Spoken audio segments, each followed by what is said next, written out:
Hello and a very good morning. You're watching the Breakfast News on Rajya television. Let's begin with this morning's headlines.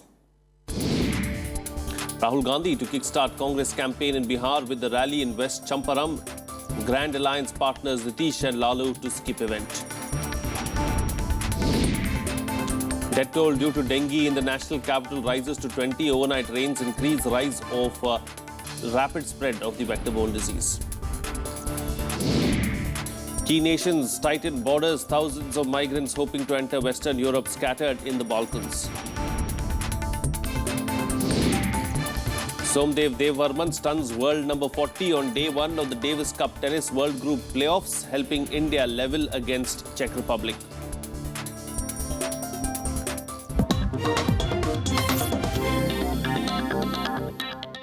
Well, let's begin this morning's bulletin with the latest from poll-bound Bihar. Congress Vice President Rahul Gandhi will kickstart the Congress's Bihar campaign with its first election rally today.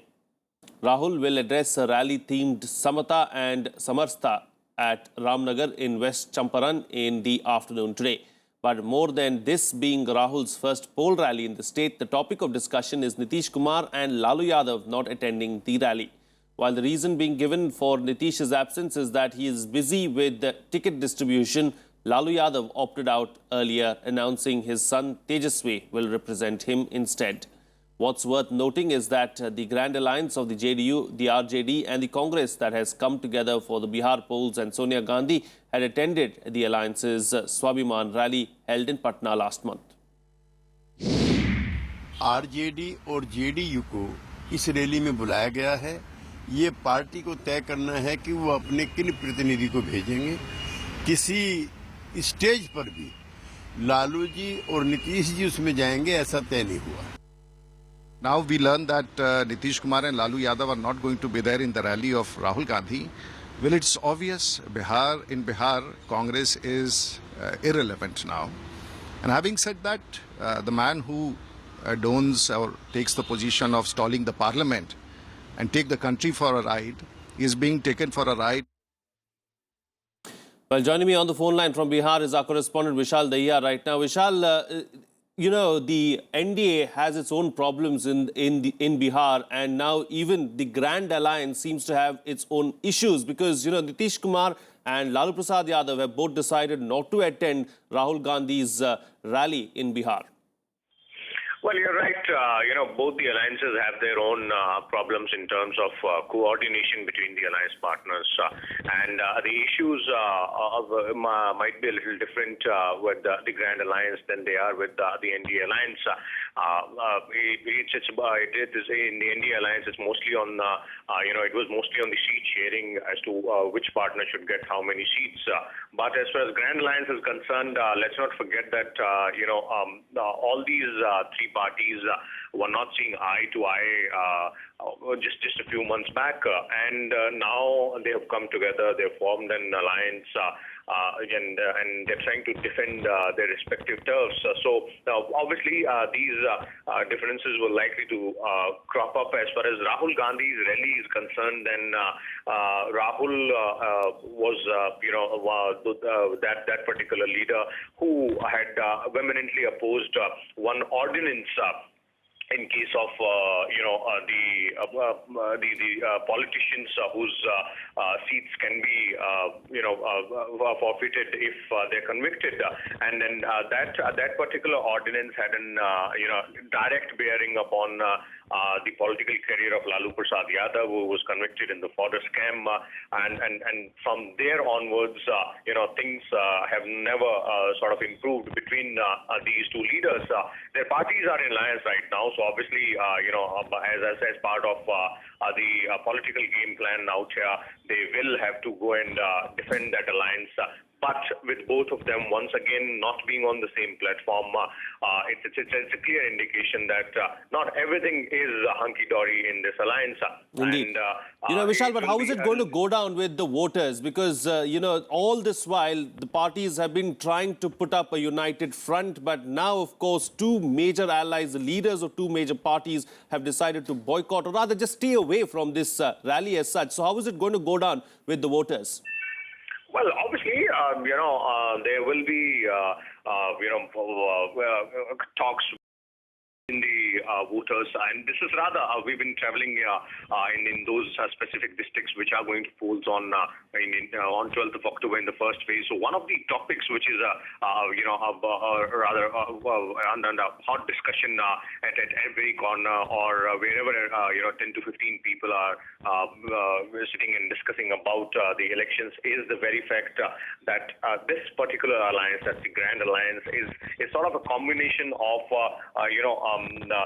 those parties and those leaders who do not seem to be thinking on the same lines for years or for rather decades altogether. And it's not only about these two leaders, that's Nitish and Lalu, not going and or rather not attending Rahul Gandhi's rally. But also it's the alliance between Nitish and Lalu Prasad Yadav, because these were two different poles of the politics in Bihar, and now they've come together. So these things are something which seems to be a little hard to digest for the voters out here. And it's not only voters, the cadres of these parties are also, a little bit were rather surprised at this development. And it seems on the ground it's becoming a bit difficult for the cadres of these parties to forget everything, forget all the trouble which they took opposing each other all these years, and now move hand in hand with with each other to try and fight another political enemy, that's a BJP-led NDA. So right. It's an interesting scenario out here, and for the Grand Alliance, what is more important right now is to ensure that these issues are ironed out as soon as possible. Else, this might cost them very dearly in several seats in the states. All right, Vishal Daya, we'll have to leave to that. Thanks so much for joining us there with those details from Bihar.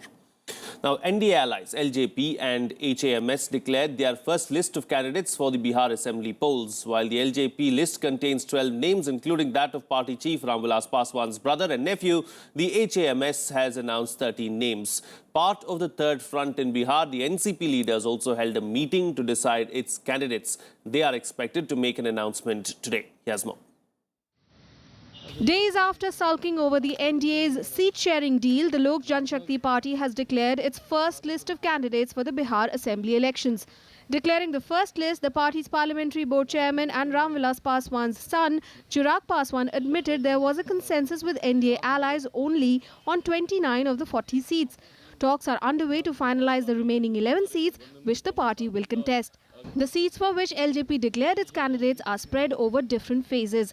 कहीं ना कहीं हम लोग को ईमानदारी से इस बात को कबूलना होगा कि जब आप एक गठबंधन में होते हैं और एक ऐसा मजबूत गठबंधन जहां पर एक बहुत बड़ी राष्ट्रीय पार्टी है जो कि हमारे गठबंधन में प्रमुख साथी की भूमिका में है, भारतीय जनता पार्टी, जहां पर दो और महत्वपूर्ण पार्टियां हमारे साथ हैं, राष्ट्रीय लोक समता पार्टी, मांझी जी की पार्टी। तो जब आप गठबंधन में होते हैं कहीं ना कहीं फ्लेक्सिबिलिटी होनी बहुत ज़रूरी है। कुछ स्तर पर आपको कॉम्प्रोमाइज़ करने, एक बड़े उद्देश्य के लिए, एक बड़े लक्ष्य के लिए आपको अगर कुछ स्तर पर कॉम्प्रोमाइज़ करने पड़े, वो करने पड़ते हैं। Meanwhile, the Hindustani Awam Morcha also announced its first list of candidates. It contains 13 names, including that of former Bihar Chief Minister and HAM Chief Jitan Ram Manjhi. जनता साथ देगी हम लोगों को, ताकि हम लोगों की एनडीए की सरकार बनेगी।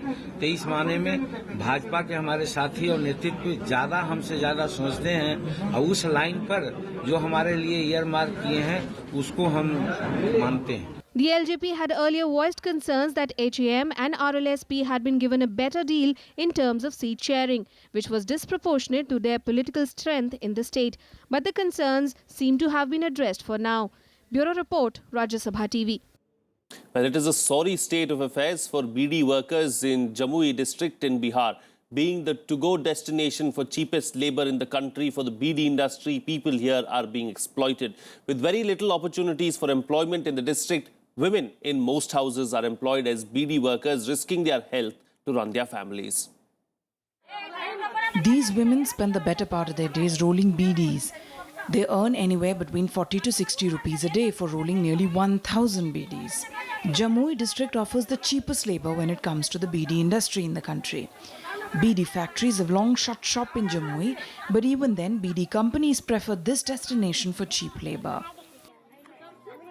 मेरा पति कमाता उसमें घर नहीं चल पाता उसी मजबूरी वजह से थोड़ा हम भी सहारा करते हैं उनको बीड़ी बना के क्यों उनको रोजगार क्यों नहीं मिला है मजदूरी कमाते कोई दिन मिलता है कोई दिन नहीं मिलता है इसी वजह से कितना पैसा मिलता है 60 रुपया 1000 भी नहीं बनाने में हाँ रोजगार बोलेंगे सरकार को देने के लिए There are about 15,000 women involved in the beedi industry here. Unemployment is a big issue, and the beedi industry that comes with its share of health hazards and economic exploitation is the only way out for the women to make ends meet. आँख ना उतना मालूम आपदा है तब तैयो मजबूरी बच्चा बुतरू के चलती से पेट के चलती से देह में सुख ना मन सही शरीर नहीं रहा है तो बनावा नहीं पा रहा है There are no industries here that can sustain a population of 17 lakh people. The youth are forced to move out for better prospects. The JDU won 4 seats in the district in 2010. Though it was an alliance partner of the JDU, the BJP is now blaming its ally turned foe for the massive unemployment. मेरे सारे साथी बाहर नौकरी करने के लिए चले गए और हम लोग जो पढ़े लिखे हुए भी हैं इंटर तक किए हुए हैं और हम लोग का कोई व्यवसाय भी नहीं है अपना मजदूरी और करते हैं उसी से हम लोग का घर परिवार चलता रोजगार का कोई यहाँ कोई साधन है ही नहीं न कोई फैक्ट्री है न कोई इंडस्ट्रीज है न कोई ऐसा ऑफिसेज है पढ़ने की व्यवस्था नहीं पढ़ने के लिए भी लोग बाहर जाते हैं यहाँ के विद्यार्थी पढ़ लिख लेते हैं तो रोजगार के लिए भी बाहर चाहे बंगलोर हो चाहे चेन्नई हो चाहे दिल्ली हो जाते हैं Promises are being made once again to turn things around for Jamui. But despite several ones earlier, ground realities remain unchanged. With inputs from Pranav Goswami, Bureau Report, Rajya Sabha TV.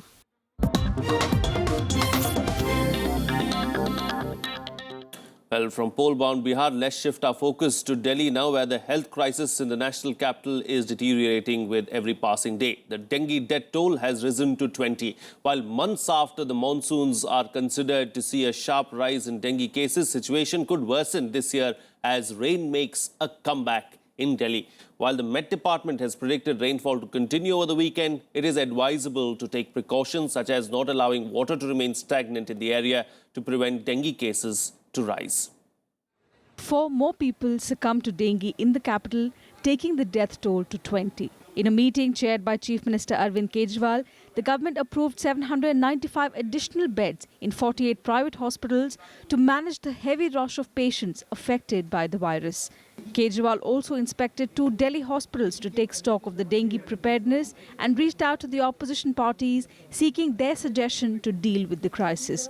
Rajiv Gandhi hospital है plus Janakpuri super speciality है दोनों को सिर्फ fever और dengue के लिए specially शनिवार इतवार तक स्टार्ट कर दिया जाएगा जो सरकार ने रेट तय किया उससे ज़्यादा ले रहे हैं तो अपने लिए ट्रबल क्रिएट करेंगे बहुत नुकसान होने वाला है उन बाद में हम इसे कहने के लिए नहीं आए कि हमारे को पता नहीं था और हमने गलती की है मैं सबको सख्त वार्निंग देता हूं कि जो रेट गवर्नमेंट ने फिक्स किए हैं उससे ज़्यादा ना ले किसी भी तरीके से Arvind Kejriwal also lashed out at the BJP-ruled civic bodies for siphoning off funds and not doing enough to control the dengue outbreak. The opposition, however, blamed the Delhi government for not doing enough at the right time.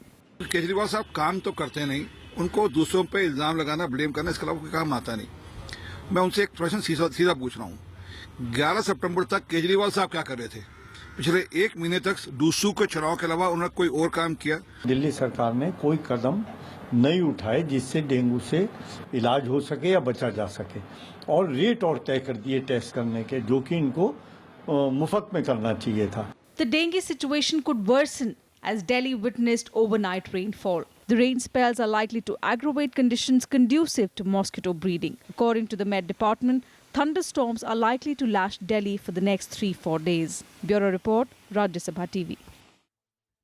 Well, it's time now for a short break, but still to come. The death toll in Friday's Pakistan terror attack goes up too. We'll tell you all about that and much more on the other side. Stay tuned, we'll be right back.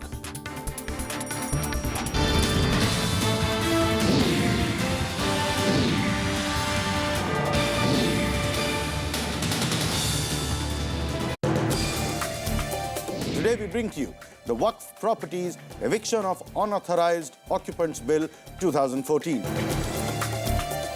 All the persons are occupying the Waqf properties and the Waqf board was not taking any action. The whole purpose is going to be defeated if this new provision regarding limitation or regarding the applicability of the provisions with retrospective effect is not inserted. Watch Law of the Land Saturday at 6:30 p.m. on Rajya Sabha television.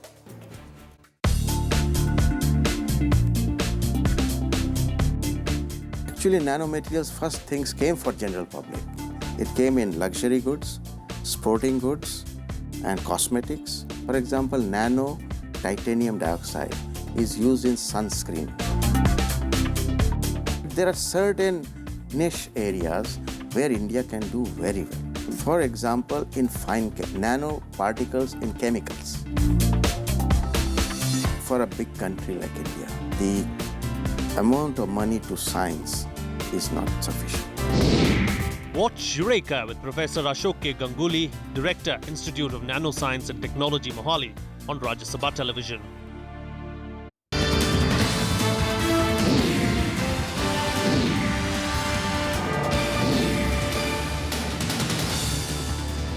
Welcome back. You're watching Rajya Sabha television.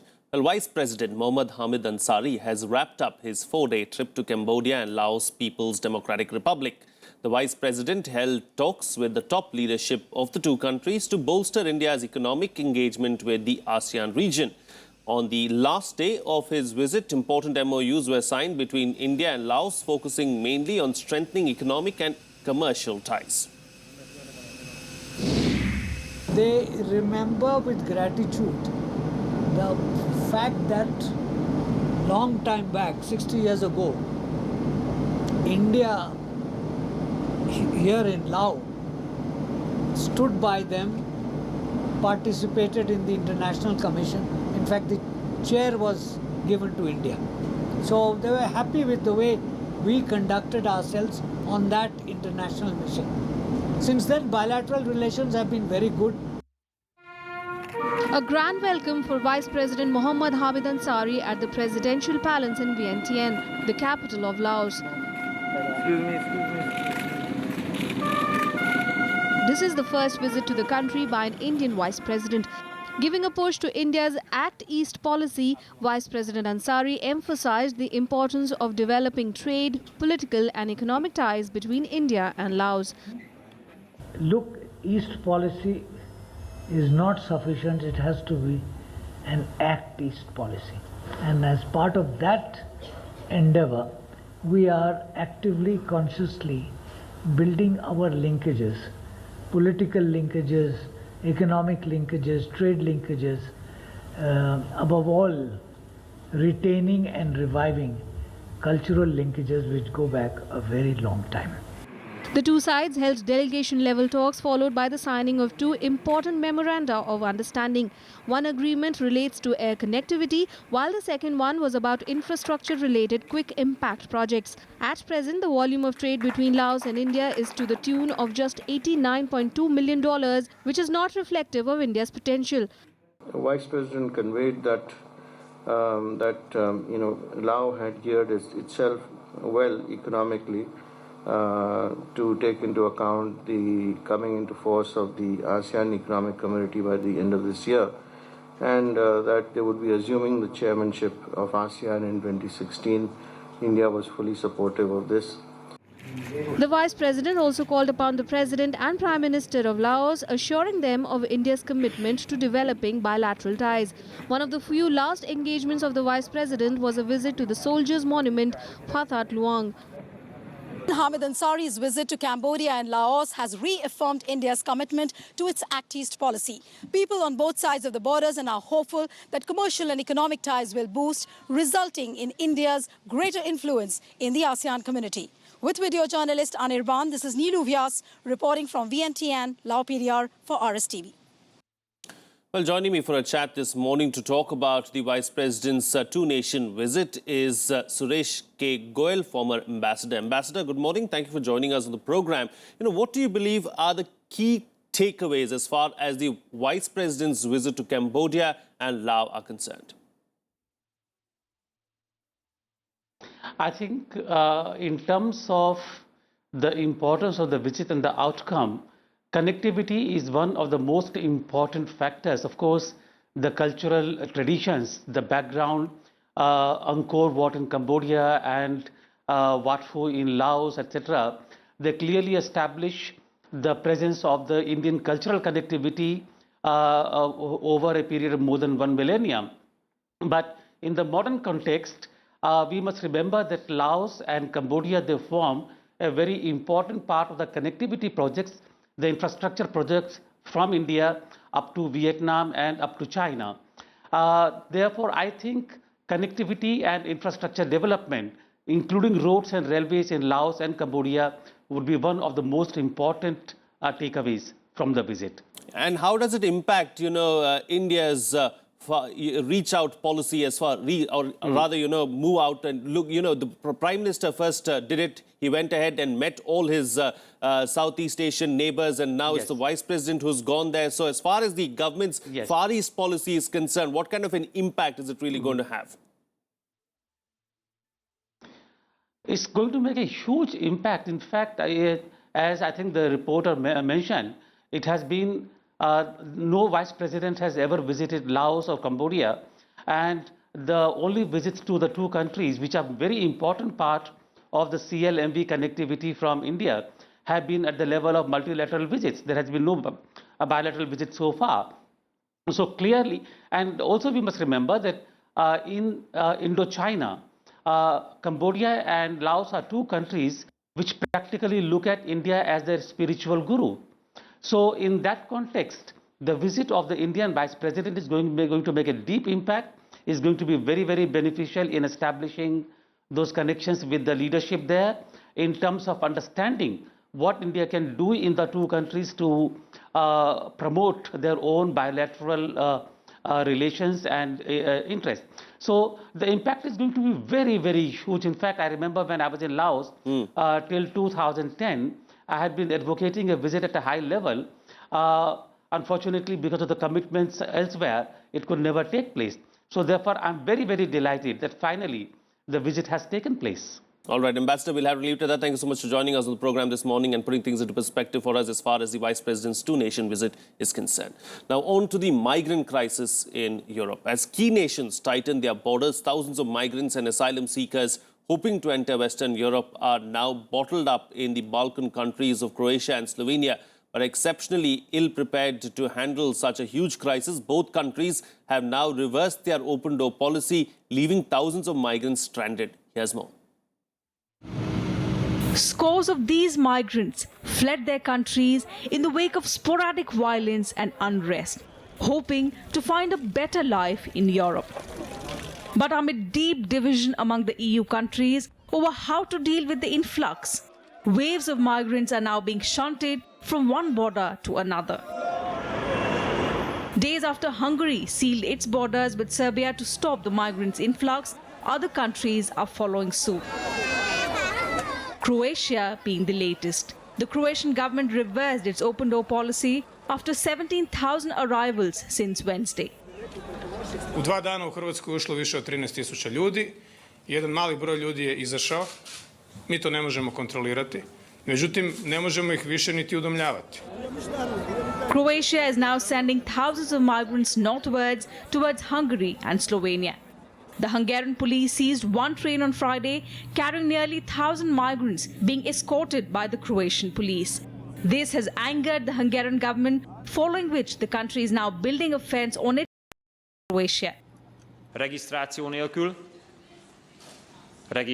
nélkül, tehát nem megfelelve az Európai Uniós jogszabályoknak, azokkal ellentétes módon. Meanwhile, in Slovenia, the police used pepper spray on a group of migrants trying to cross over into their country. As helpless migrants travel from one border to another seeking refuge, another tragic boat sank off the coast of Libya, claimed the lives of 7 migrants, including a toddler. As no common ground has been reached among the EU nations on how to deal with the crisis effectively. 2 emergency meetings are scheduled to take place next week. Bureau Report, Rajya Sabha TV. Here's a look now at some of the other international news in our World Wrap. Japan's parliament has voted into law a defense policy shift that allows troops to fight overseas for the first time since 1945. The new law is being seen as a milestone in Prime Minister Shinzo Abe's push to loosen the limits of the pacifist constitution on the military. But the legislation has sparked massive protests from ordinary citizens and others who say it violates the constitution and could trap Japan in US-led conflicts. The death toll in Friday's terror attack on a Pakistani airbase has gone up to 42. Those killed include 23 Air Force personnel and 3 Army personnel. 3 civilians also lost their lives in the deadly attack. All 13 militants who carried out the attack were also gunned down by the security forces. The incident occurred on Friday morning when heavily armed Talibani militants tried to enter into the Badaber airbase in Peshawar. According to Pakistani military, the militants fired launchers and hurled hand grenades at the entrance of the camp. At least 29 people were injured in the incident. US and Russian defense ministers held their first direct talks in more than a year on Friday to discuss the conflict in Syria. The phone call between US Defense Secretary Ashton Carter and Russian Defense Minister Sergei Shoigu lasted for about 50 minutes. The talks come in the wake of Washington's mounting alarm about Russian military escalation in Syria and how it might affect the fight against the Islamic State.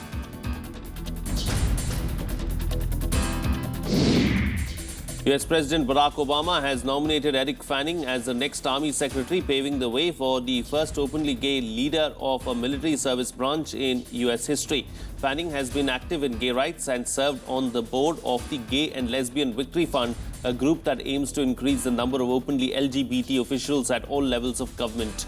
He is currently serving as acting Undersecretary and previously worked as Air Force Undersecretary and Chief of Staff to US Defense Secretary Ash Carter. His nomination to the post has to be confirmed by the US Senate. Moving on to some sports news now. On day 1 of the Davis Cup Tennis World Group Playoffs, Somdev Devvarman stunned world number 40 Jiri Wesley in the second match to help India draw 1-1 against top seeds Czech Republic. Earlier in the opening rubber, India's bid came under shadow as country's top-ranked Yuki Bambri lost to Czech Republic's Lukas Rosol. Meanwhile, Leander Paes and Rohan Bopanna will take on Radek Stepanek and Adam Pavlicek in the doubles rubber in the best-of-5 tie. The 2 reverse singles are slated for Sunday. Somdev Devvarman brought back Indian hopes as he levelled 1-1, beating Czech opponent in the second match on the first day of the Davis Cup Tennis World Group Playoff tie. Somdev defeated world number 40 Jiri Wesley 7-6, 6-4, 6-3 in the second singles, maintaining his impeccable record at DLTA. Somdev yet again showed that ranking was just a mere number in the Davis Cup matches. I gave it my best. Like I said, we did everything we could to get ready, and I'm just happy I came out here. The guys took away all the pressure from me. They just told me to go out there and play, and I'm very happy I was able to do that.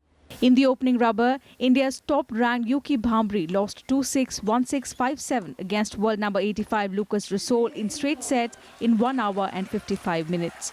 It was one-way traffic in the second set as Rosol pounded Yuki, who managed to get on board only once. With 2 consecutive breaks and 2 easy holds, Rosol rushed to a 4-0 lead and with one more break closed the set in his favour. Yeah, well, he played incredible first 2 sets, didn't give much of a chance at all. He showed why he's a top-level player. He came out there all guns firing, and I just, I couldn't play my game, didn't let me settle in rhythm.